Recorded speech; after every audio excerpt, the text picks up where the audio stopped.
आ गए हो नया वीडियो लेके। तो मैंने सोचा जैसे मैंने IIM रोहतक का इंटरव्यू का एक्सपीरियंस मैं शेयर किया था तुम लोगों के साथ, वैसे ही मैं अपना नेक्स्ट इंटरव्यू पिछले साल जो मैंने दिया था IIM कैप इंटरव्यू, वो भी शेयर कर दूँ तुम लोगों के साथ, तुम लोगों के लिए हेल्प के लिए। तो मैं स्टार्ट करूँगा कि थोड़ा बैक स्टोरी से। तो पिछले साल कैप में इस बार जैसे कुछ कॉलेजेस बाहर चले गए हैं कैप कॉलेजेस से, कैप इंटरव्यू से। पिछले साल पूरे के पूरे maximum new IIMs and baby IIMs दोनों कैप प्रोसेस में ही होते थे। तो मेरा परसेंटाइल था 97.73 परसेंटाइल, तो मैं क्लियर कर लिया था कैप कट ऑफ। एंड मेरा जो सेक्शनल कट ऑफ था वो भी क्लियर था। तो मेरे पास जो मेल आता है वो मेल आया, तुम लोग का भी शायद आया होगा मेल। तुम लोग का 17 फेब से है, तो मैंने सोचा तुम लोग के लिए हेल्प के लिए मैं अपना इंटरव्यू एक्सपीरियंस शेयर करूँ। तो लेट्स स्टार्ट दिस वीडियो। तो बेसिकली मेरा इंटरव्यू था लास्ट दिन, मतलब पूरे क्रैप प्रोसेस जो एक महीने के लिए चलता है ना, उसके पूरे एकदम लास्ट दिन मेरा इंटरव्यू था। तो उससे पहले मैं सारे टेलीग्राम ग्रुप्स व्हाट्सएप ग्रुप्स में लोगों का इंटरव्यू ट्रांसक्रिप्ट पढ़ रहा हूँ, उन लोगों का क्या क्या एक्सपीरियंस है, क्या क्या पूछ रहे हैं, और जो जो ऐड होता जा रहा है सिलेबस में, जो जो करंट अफेयर्स, वो सब चीज़ें पढ़ के गया। तो पर मेरा इंटरव्यू एक्सपीरियंस एकदम अलग हुआ था। IIM रोहतक जैसे मेरा पूरा जीके बेस्ड गया था, ये वाला पूरा एकदम अलग गया था। तो मेरा एकदम लास्ट दिन था, थोड़ा पैनिक भी कर रहा था कि लास्ट दिन है, सबका हो गया, मेरा कब होगा। तो मेरा लास्ट दिन सुबह का स्लॉट था। और कैब में क्या होता है ना, 9:30 बजे के 9:40 के करीब घुसना होता था मेरे हम लोगों को ऑनलाइन में। और बहुत लोगों का पैनल, मतलब बहुत लोगों का लाइन रखता था। तो उसमें तुम्हारा इंटरव्यू होते होते एक भी बज सकता था, ठीक है। तो ऐसे ही मेरा 9:40 को घुसा। मैं एक्सपेक्ट नहीं किया था उतना जल्दी होगा। अचानक से 10:10 को मेरे स्क्रीन के सामने पॉपअप करते हैं दो प्रोफेसर्स। एक मेल थे और एक फीमेल थे। फीमेल प्रोफेसर थोड़ा एजेड था, मेल प्रोफेसर उतना भी एजेड नहीं था। तो मेरे को ग्रीट किया, मैंने भी ग्रीट किया। शुरू में बोल रहा है आर यू बीट नर्वस चाहते की, मैंने बोला नहीं। बात हुआ, उसके बाद उन लोगों ने मेरा रेज्यूमे देखा। पहला ही जो पॉइंट आया कि कोई tell me about your resume, go through your resume, tell me about yourself, ये सब कोई क्वेश्चन ही नहीं था। पहला ही पॉइंट था वाई MBA। तुम रिसर्च में इतना काम करके आए हो तो फिर MBA क्यों करना चाहते हो। तो मैं इसमें जो आंसर बोलता हूँ वो प्रिपेयर्ड आंसर था, वो बोला। उसमें वो लोग थोड़ा एक दो काउंटर क्वेश्चन किए जो अभी याद नहीं है बेसिकली। तो बेसिकली ये चला। उसके बाद वो लोग मुझे पूछे कि ठीक है, तुम एक रिसर्चर जैसे इंडिया के लिए जो इम्पैक्ट डालता है, तुम एक मैनेजर का इम्पैक्ट डालता है। तो ये मैं वहाँ पे बैठ के मैंने थोड़ा सोचा कि थोड़ा जो बिग बिग जो बिजनेसमैन है, जो जो CEOs है, वो लोग जैसे इम्पैक्ट डालते हैं, तो मैनेजर भी उन लोगों की कंपनी के अंदर जब काम करता है तो वो कंपनी के थ्रू वो इम्पैक्ट डालता है इंडिया में। तो ऐसे स्ट्रक्चर्ड आंसर किया। उसके बाद वो मेरा रेज्यूमे में गया, पूछा कि तुमने जो रिसर्च में जो काम किया है उसके बारे में थोड़ा बता दो। तो मैं बता दिया मैंने इंटर्नशिप में क्या क्या रिसर्च में काम किया था, मैंने अपने फाइनल थीसिस में क्या क्या काम किया था, मास्टर थीसिस में। उसके बाद उन लोगों ने पूछा कि तुमने जो POR है, तो मेरा जैसे एक सेक्रेटरी का POR था मेरे कॉलेज में, मेरे वॉलीबॉल क्लब में। तो वो बताया, उसके रिलेटेड जो जो काम किया वो बताया। तो ये पार्ट तक मेरा फिर भी सही था।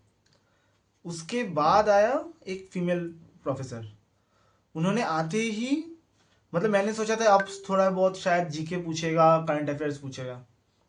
आते ही पूछा कि जैसे रिसर्च वर्क में इवैल्यूएशन होता है, वैसे मैनेजमेंट फील्ड में कैसे इवैल्यूएशन होता है कोई काम का, और उस दोनों का सिमिलरिटीज क्या है, डिससिमिलरिटीज क्या है।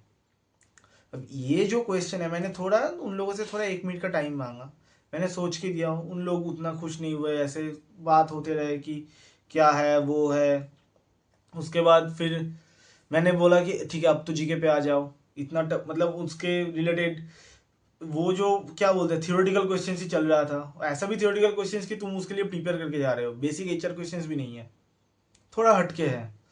उसके बाद पूछा कि जो तुम बता रहे हो कि तुम इंडिया के लिए क्या, तुम एक मैनेजर का ये रोल होता है, तो इंडिया का जो बेसिक 3 अब जो इकोनॉमिकल डिलेमाज है तुम उसको कैसे एड्रेस करोगे, मेन प्रॉब्लम्स क्या है।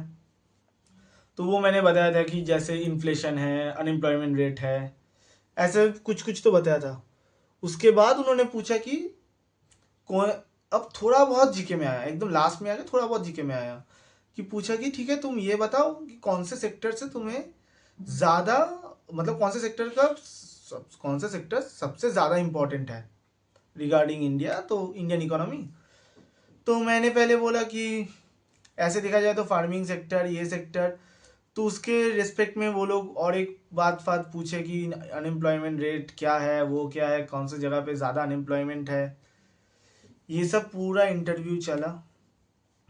उसके बाद वो लोग बोले थैंक यू। तो ये टोटल इंटरव्यू में मैं वही बताना चाहता था, टोटल इंटरव्यू में not a single GK question पूछा था उन लोगों ने। और मैं जितना ट्रांसक्रिप्ट देखा था, जितना मैं शायद 100+ ट्रांसक्रिप्ट देख चुका था, क्योंकि 1 महीने से इंटरव्यू चल रहा है, हर रोज़ मैं ट्रांसक्रिप्ट पढ़ रहा हूँ, कहीं मतलब आज इसका कल उसका। मैक्सिमम ट्रांसक्रिप्ट में ओवर मोर देन 90% ट्रांसक्रिप्ट में मैंने जीके देखा था, 99%। और मेरे क्वेश्चन में A to Z पूरा थियोरेटिकल क्वेश्चन था, पूरा थियोरेटिकल इंटरव्यू गया था। मतलब सिचुएशंस दे रहे थे ये सब कि तुम्हें कैसे रिसर्च के साथ तुम मैनेजमेंट को कोलैब कर रहे हो, कैसे उन लोगों को कंपेयर कर रहे हो, क्यों रिसर्च से एमबीए में आना चाहते हो, मैनेजमेंट रिलेटेड मेरा जो थियोरेटिकल थॉट प्रोसेस है वो लोग वो जानना चाहते थे। तो मैं यही बताऊंगा कि जैसे जीके बेस्ड इंटरव्यू भी होता है, तुम ये सब क्वेश्चंस के लिए भी प्रिपेयर रखो कि वहाँ पे बैठ के तुम्हें सोचना पड़े। और अगर ऐसे क्वेश्चंस दे तो उन लोगों से फटाक से आंसर मत दो, थोड़ा टाइम लो, जितना हो सके, मतलब एक 30 सेकेंड से 1 मिनट का टाइम लो, एक अच्छा आंसर प्रिपेयर करके देना। तो मैं वही बताऊंगा कि थोड़ा मतलब ऐसे मत पकड़ के जाओ कि जो जीके करंट अफेयर्स वही होगा तुम्हारे रिज्यूमे से, नॉट बेसिक एचआर क्वेश्चंस की स्ट्रेंथ्स क्या है, वीकनेस क्या है, वाई एमबीए, इसके बाहर का भी क्वेश्चन आ सकता है जो तुम सोच भी नहीं सकते तुम्हारे रिज्यूमे से। तुम्हारा कोई इंटर्नशिप का पॉइंट लेके वो ऐसे क्वेश्चन रिलेट करके पूछ देगा, कोई आइडिया नहीं होगा। तो ये वाला इंटरव्यू यही था कि वो जो प्रेजेंस ऑफ माइंड बहुत इम्पॉर्टेंट है इंटरव्यू में। तो ये ऐसा गया था मेरा इंटरव्यू। मेरा सारे बेबी आइम्स लगभग कन्वर्ट था, न्यू आइम्स कन्वर्ट नहीं था, क्योंकि एक का पास रांची थोड़ा पास में आके भी नहीं हुआ था, क्योंकि मेरा थोड़ा इश्यूज था, मेरा नॉन इंजीनियर था, इसलिए थोड़ा रांची पास में आया था। पर वर्क एक्स नहीं था, मेरा मेल हूँ तो मेरे को जेंडर डाइवर्सिटी मिला था, नहीं मिला था, वर्क एक्स भी नहीं मिला था। वर्क एक्स का जो एक्स्ट्रा पॉइंट्स देते हैं ये दोनों मुझे नहीं मिला था, तो इसलिए थोड़ा दिक्कत हो गया था उन लोगों का कट ऑफ रीच करने के लिए। पर मेरा ओवरऑल डिसेंट था कैप इंटरव्यू, बहुत अच्छा भी नहीं था, बहुत बुरा भी नहीं था। तो मैंने सोचा ये इंटरव्यू के लिए जो मतलब प्रिपेयर करके जाना कि सिर्फ ऐसा क्वेश्चन नहीं पूछेंगे, हो सकता है दोनों लोग ही तुम या तो स्ट्रेस इंटरव्यू ले, या तो तुम्हें ऐसे घुमा फिरा के क्वेश्चंस पूछे, टफ क्वेश्चंस पूछे, या तुम्हें ऐसे कोई सिचुएशन में डाल दे जहाँ से तुम्हें जो भी आंसर दो तुम्हें गलत ही लगेगा। तो best of luck for your cap interview, अच्छे से देना इस बार। मतलब ये इंटरव्यू के थ्रू तुम्हारे बहुत सारे कॉलेजेस का गेट खुल जाता है, बहुत सारे आइम्स का। तो अच्छे से पढ़ो, best of luck, bye bye.